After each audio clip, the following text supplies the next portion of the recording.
كأس افريقيا وكأس العالم. والحق يقال ان ما شاهدته واجزم ان المملكه المغربيه فهي جاهزه بكل جوزيه بمعنى اتم الكلمه لهذا الحدث. حدثين هما كأس افريقيا الامم وكأس العالم. دي نحن كل ما تصير قائمه لما تكون معناها فما جدل في الموضوع هذايا، ولكن كابتن المطلوب من الملاعب شنو باش يمشي ليكيب ناسيونال؟ انه يتألق في النادي نتاعو وما يتألقش في النادي نتاعو في ماتش ولا اثنين، يتألق على هذه صاحب الرحلات المكوكيه كابيتانو خالد حسني، مرحبا بك. شفتوا رحلات مكوكيه خويا ويحطوا لي مراسل مراسل رسمي. وانا رايي كابتن والله العظيم. عوده من المغرب، كنت في المغرب كابتن وحضرت. نبدا بالشكر اولا للسيد محمد مقروف الناطق الرسمي للجامعه الملكيه المغربيه لكره القدم، هو اللي استدعاني شخصيا لحضور الاوارث 2025. معناها حدث كبير سمير الاولاد، حدث اول مره حق معناها نحضر في هذا الحدث. نشاهدوا في صور الكابتن منور مع انفانتينو هكا رئيس الفيفا. وحق يقال ان المملكه المغربيه كانت في مستوى عالي في هذا الحدث الرياضي الكبير الذي جمع اكبر شخصيات كره القدم، كانوا من المسيرين او من اللاعبين. واكتشفت انا حتى اللاعبين معناها يكبروا كما يتو ولا ما عقلتوا. ما عقلتوش يتو، فهمتني. والحفله ذي حفل تقديم الافضل اللاعبين وكذا. كما شاهدتم يمكن اللي معناها نصيب الاسد كان للمملكه المغربيه. الحق بولو حارس حكيمي، والحق يقال انه سرقوه في الحق معناها في البالون دور. وحكيمي معمى هذا نجم كبير يلعب في الفريق اللي فاز بكأس العالم واحدة. فما زاد بنية زاد غاديكا، والمنتخب اللي فاز بالواحد. والاجواء كانت وانت مثلت بلاتو الاحد الرياضي احسن تمثيل. احسن تمثيل وانت ريتهم ويعرف علاش فهمتي. والحق يقال معناها في اونتر بارانتيز بارانتيز. انا وقتها جيت ان بي كوريو الحق، زرت المنشآت الرياضيه واستطيع ان اقول المنشآت الرياضيه التي ستحتضن كأس افريقيا الامم وحتى كأس العالم، خاطر فيه ملاعب اللي هي مصنفه كأس افريقيا وفي ملاعب اللي مصنفه كأس افريقيا وكأس العالم. والحق يقال ان ما شاهدته واجزم ان المملكه المغربيه فهي جاهزه بكل جوزيه بمعنى اتم الكلمه لهذا الحدث. حدثين هما كأس افريقيا الامم وكأس العالم من كل النواحي. منشآت من طراز رفيع. المنتخب التونسي مش يلعب في استاد اولمبيك دو رباط، الملعب الاولمبي في الرباط، قريب لملعب مولاي عبد الله اللي هو سيحتضن اول مباراه واخر مباراه. هو زاد كيف في كأس افريقيا وفي كأس العالم. 67,500 متفرج، ومعناها امور عاليه والتقنيات عاليه جدا.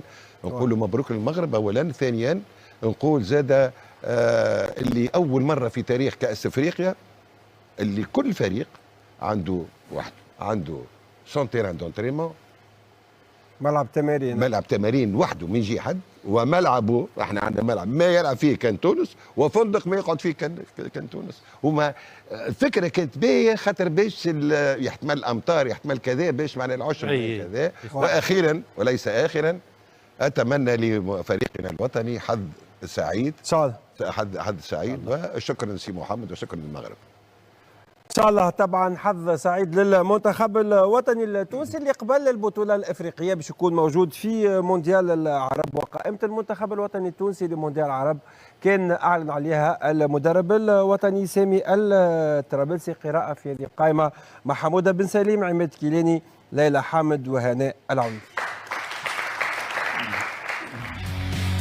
تشكيلات بارك الله عليه التشكيلات الكل يتفهم بها من هون من اللي بدينا كلها صحيحه كابتن. كيفاش باش نبداو التشكيل باش نبداو بها مونديال العرب خاصه كما قال حموده وغيابات لاعبي الترجي وملاعبين باش تلتحقوا مخر كيفاش باش يتعامل سامي مع الوضعيه هذه؟ سؤال حموده بن سليم يؤكد ان هناك عدم تنسيق تام بين الهياكل الرياضيه التابعه للفيفا.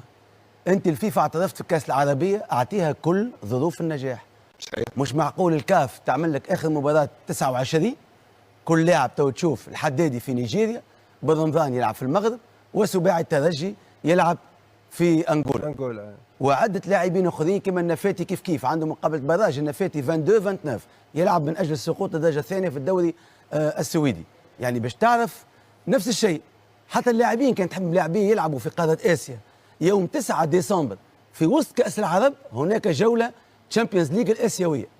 يعني عدم تنسيق تام، وبالتالي هذا علاش سؤال حموده هو مفصلي، لانه عندك تقريبا 13 لاعب مش يلتحقوا قبل يوم من المباراه.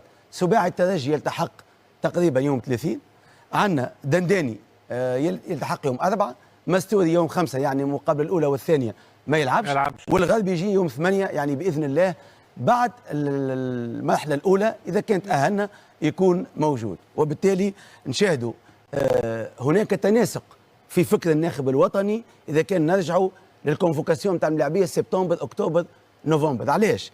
لانه اللي خرج الجزيري اختيار فني بين شواط مستوري، ونعرفوا الجزيري المرحله الصعيبه اللي عداها مع المدرب السابق في الزمالك، غربال دونك فاليري بعده بن علي.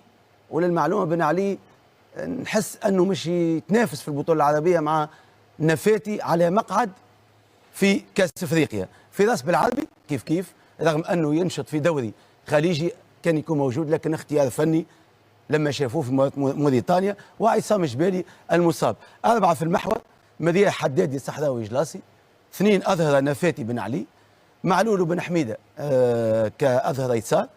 وسط الميدان فيه فرجاني حاج محمود تقاء بالرمضان جبالي والغربي، 6 لاعبين. وهنا غياب العيدوني اعتقد كلاعب بخصال لاعب ارتكاز محوري فكاك تنقصنا في ال6 لاعبين هذوما. سليتي وعنان نجم سونتينيل صحيح معناتها سونتينيل صحيح. كان عندنا الصخيري وبعده العيدوني الاصابه نتاعو تمنع انه يكون موجود.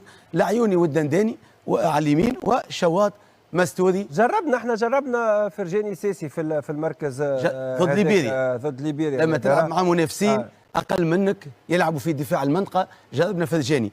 نجاوب شكون لي زالتيرناتيف الاخرين؟ شكون نجم يلعب؟ حاج محمود يمكن حاج محمود يكون غادي اللي ينشط في لوغانو في سويسرا، لانه برمضان تقا جبالي غربي كلهم تقريبا يصنعوا لعب. حتى تقا ينجم خصوصا في الاثنين لما تلعب 4-2-3-1 ما عادش عندك مشكل تلعب تقا فرجاني برمضان فرجاني كما لعبنا بدينا مباراه الاردن المباراه المنتخب اللي فاتت في الجوله الفاتته.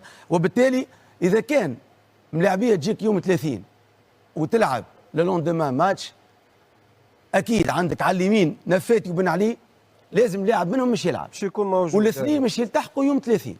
في محور الدفاع عندك حدادي يلعب يوم 28 يلتحق 29 على الاقل 48 ساعه يمكن يكون معها الصحراوي. وفي الهجوم عندك شواط، عندك سليتي العيوني، وسط ميدان حاج محمود فرجاني. ولازم تختار واحد يمكن يكون برمضان لانه يمكن يجي قبل يوم من لاعبي الترجي. سمير رايك في القائمه اللي استدعاها سامي ترابلسي؟ باش ما نعاودش الكلام تاع نادر وعمليه التنسيق بين الانديه والفيفا والكاف وكل هالامور هذه كلها، لانه مش معناها معقول انه المنتخب التونسي الملاعبيه نتاعو وملاعبيه معناها مهمين يلتحقوا قبل بنهار مع سفر طويل ملاعبيه الاسبيرانس شوف وين ماشيين، ومن بعد باش يلتحقوا بقطر وشوف فينا ظروف باش يلتحقوا وفي اي امكانيات حتى على مستوى التركيز. هذه النقطه الاساسيه المهمه، واكيد انا عندي ثقه في سامي الترابلسي انه يلقى الحلول بالنسبه للباتش الاول على الاقل. ولكن فما تساؤلات صراحه بالنسبه للقائمه هذه. هو متعودين احنا كل ما تصير قائمه لما تكون معناها فما جدل في الموضوع هذايا، ولكن كابتن المطلوب من الملاعب شنو باش يمشي ليكيب ناسيونال؟ انه يتالق في النادي نتاعو، وما يتالقش في النادي نتاعو في ماتش ولا اثنين، يتالق على مباريات، عدد من المباريات، استقرار في المردود. اليوم احنا بعد 15 الماتش من البطوله المحترفه، فما لاعبين تالقوا تالق كبير ياسر وما همش سانسيرمون ما همش موجودين. كان تحب تلعب سامي ترابلسي في بعض الاحيان يحب يلعب على الكونتر ويحب يستغل المساحات. احسن ملاعبيه خليهم في تونس، بالنسبه لي انا اولاد بيا 6 اهداف من احسن اللاعبين يلعب الكونتر ويستغل المساحات بالسرعه نتاعو ويد بالوافي. اذا ما تكلمناش على الرحماني جرزيز وما تكلمناش على راقي العواني، كيما هكا المنطق. ولا تحبوا الملاعب يعمل يطير هذوما اللاعبيه متالقين 15 ماتش ومسجلين الاهداف وما همش موجودين. تقول لي سيدي شوا، انا نحترم القرارات نتاع المدرب، نحترم لا نحترم، ولكن انا كمواطن تونسي بسيط اتساءل. غربال حاج علي والحرزي مشيت مصر ماتش اللي دو ماتش اميكو لعبوا من مصر اضروا بهم، صحيح. ورغم اني في ظروف كانت معينه وظروف خايبه ياسر معناها محقوهم هكا، سامحني بالكلمه، ولكن هذاك هو. سامحونا في الكلمه والله، سامحونا في الكلمه، لكن هذاك هو. لكن غربال بالنسبه لي انا، غربال على اليمين عنده المكان نتاعو، ماهوش اساسي حتى احتياطي في المجموعه. حاج علي نفس الشيء، لانه يقوم بادوار متعدده، ينجم يلعب في مكان معناها في وسط الملعب، يعطيك ادوار متعدده. بكار سي اس اس بكار في 3 مدافعين تلقاه على اليسار، ولا يلعب بيستون، يلعب حتى قدام الدفاع. بكار اللي مسجل 6 اهداف ومتالق تالق كبير ياسر. وريفيلاسيون بالنسبه لي انا نتاع البطوله الموسم هذا شيخاوي الاتحاد الرياضي المونستيري. شيخاوي عدى 15 مباراة من طراز عالي جدا، كان يمكن يكون. هذه تساؤلات، انا نعرف انه سامي عنده معطياته وعنده علاش اختار، نعرف، ولكن كمواطن لابد ان اتساءل ونقول للملاعبيه هذوما الكل معناها شدوا صحيح وكملوا الموسم بطريقه معناها باهيه، وان شاء الله في قادم معناها المناسبات يكونوا موجودين. كابتن صعيب الدخول باش يكون صعيب في البطوله العربيه، ملاعبيه تخلط مخر، حتى المنافسين نتاعنا مازلنا ما نعرفوش، ما نجموش بتيتر توا قاعدين نفيزيونيو في الناس الكل وناخذوا فكره، مازلنا ما نعرفوش رواحنا الزوز انديه اللي باش يكونوا معانا بعد المباريات الفاصله، يعني تحضيرها صعيب البطوله العربيه. ولا بارك الله فيك والاولاد يعطيهم الصحه. شو باش نزيد؟ الرؤيه غير واضحه. انت ماشي التورنوا، ماشي البطوله وانت حاط فيها معناها احلام. البطوله هذه كيف كان الاعداد والاستعداد، الاستعداد ثم الاعداد ياتي البطوله. ما فما حتى لا اعداد واستعداد. توا كلام هذا من الطياره جاي يجي ما شوف يرقد ما يرقدش، يلعب غدوه هذا شو لازم يلعب هو.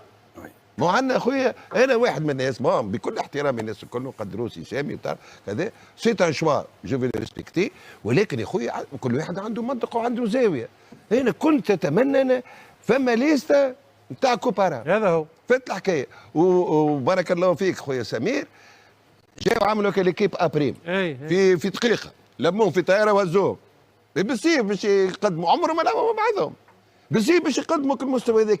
المستوى هذاك اثر وانعكس على الراي العام بالضبط، والراي العام اصبح عنده فكره عليهم سلبيه جدا، ما نتبعوهمش احنا الراي العام بشيره، وانا مدرب شيره. تبقى كما قلت اولاد بيه، انا نزيد السعفي، نزيد التربلسي تاع كونستراكسيون، ما محلاك الوليد هذاك معناها كبير. مش نعملوا جمعيه مول المستقبل، نعملوا جمعيه ايش بيهم يا اخي هذا الكل معناها الراي العام الكل ما عندناش ملاعبين، ما شو معنى كي ما عندناش ملاعبين؟ ما عندناش بطوله، ما عندنا حد شيء، ما لما نشاركوا في حد شيء. جاء وقت يفو فير لا بار دي شوز. ما شنو هو ليسونسيال؟ اي نو لو سوبيرفلو بالنسبه لي انا خويا كاس العرب قال فيها فلوس، شكون قال لك مش تربح الفلوس هذيك؟ انت مش تضحي بالولاد، مش تضحي بالواحد نتاعهم. اسبيرونس 7 ملاعبيه جايين من طياره ديكالاج هورير مانيش عارف يعمل في الشوفمون يبو سي بليسي. عايشكم وفضلكم. معناها كنت اتمنى توا لو مالي فيه، كنت اتمنى ان تكون ليستا هكا وليستا هكا وانترونور هكا وانترونور هكا، ولا معناه كل واحد يتابع بمأموريته، وهذاك هو حظ سعيد. وعلى شو نقول؟ بيان سور.